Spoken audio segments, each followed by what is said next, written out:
Magandang araw sa inyong lahat. Ako si Nika Alburo mula sa pangkat ikatlo ng aming grupo at ako ang naatasan upang mag-interview ng mga tao sa UCC ukol sa pagsusulat. Ano ang iyong kaalaman patungkol sa pagsulat? Mga kaalaman ko ay nakabase sa aking karanasan bilang guro, no? So ako ay maalam pagdating sa matikaing pagsusulat o creative writing. Maalam din naman ako sa akademikong pagsusulat or academic writing.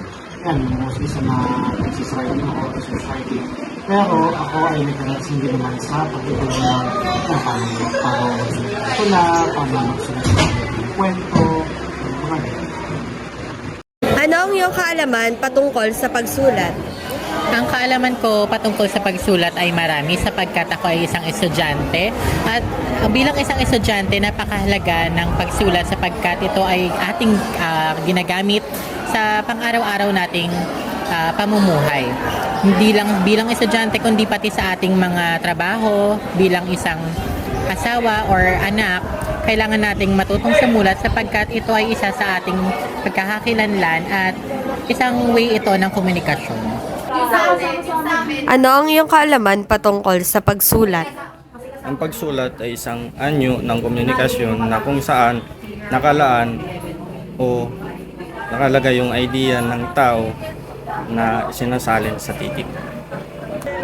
Ano ang iyong kaalaman patungkol sa pagsulat? Ang pagsulat ay isa itong komunikasyon. Maaari mo ditong ma-express kung ano yung saloobin mo, ganun. Ayan, ganun. Maraming salamat. Ano sa iyong palagay ang mga mahalagang kasanayan sa pagsulat na dapat matutunan ng kapwa, guro o mag-aaral? Base sa aking karanasan, ang hindi dapat na mawala na kasanayan sa pagsusulat ay ang pagsusulat ng mga liha o yung mga letters. Kasi malaking dagdag sa skill yan. Kahit saan ka magpunta, kahit saan kumpanya, kahit saan trabaho ka mag-apply, no? Kapag lumabas talaga na marunong kang magsulat ng mga letters, no? Malaki yan yun. Malaking dagdag sa skills natin at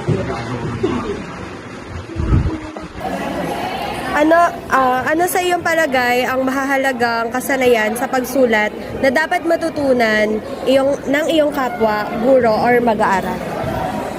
Sa panahon ngayon, napakaraming mga kabataan na ngayon o mga kabataan ang hindi na marunong sumulat ng tamang letter or sulat.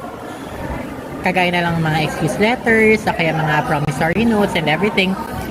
Kaya gusto kong maliwanagan ang kanilang mga pag-iisip na napaka-importante na tayo ay maalam sa mga ganitong bagay dahil hindi lang ito ginagamit sa eskwelahan kundi gagamitin din natin to sa mga hinaharap nating sa future natin, kagaya pag tayo ay mag-a-apply ng trabaho, importanteng marunong tayong gumawa ng sulat kahit ito lamang ay basic lang. Ano sa iyong palagay ang mga mahahalagang kasanayan sa pagsulat na dapat matutuhan ng iyong kapwa guro or mag-aaral? Mahalagang makapagsanay sila na magsulat para yung kanilang mga binabasa, hindi nila masusulat ng mali. Ano sa iyong palagay ang mga mahalagang kasanayan na pagsulat na dapat matutuhan sa iyong kapwa, guro o mag-aaral? Para sa akin, yung dapat na malaman na mga estudyante, yung proper grammar and proper way ng pagsusulat ng kung Filipino or kung ano man yung language na kinasanayan nila para mas mapa-reach yung kung ano man yung nakasanayan nila. Ayan, ganun. Yung mother tongue, kumbaga. Last question po. Ano ang iyong karanasan o mga hamon na madalas hinaharap patungkol sa pagsusulat tulad ng mga akademikong papel? Ano ang iyong karanasan o mga hamon na madalas hinaharap patungkol sa pagsusulat? mga hamon sa pagsulat mismo, hamon sa pagtuturo ng pagsusulat. Hamon po mismo sa pagsusulat. Pagsusulat. Kung palikhain pagsusulat yan, then ang common na hamon na dyan ay tinatawag natin na writer's block.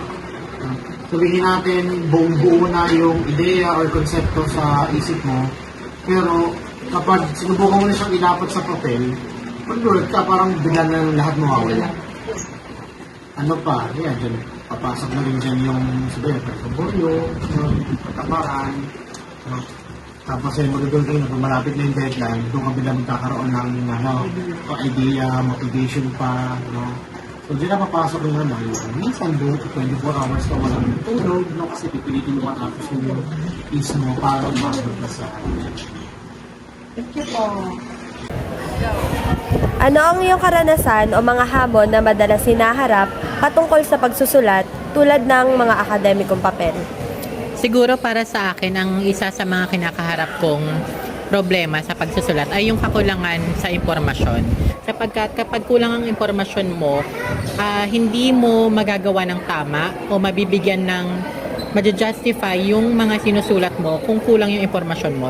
Kaya naman kailangan mo talagang mabusisi ka munang mangalap ng impormasyon bago ka gumawa ng isang sulating papel, lalo na kung pang-akademiko ito. Ano ang iyong karanasan o mga hamon na madalas hinaharap patungkol sa pagsusulat tulad ng akademikong papel?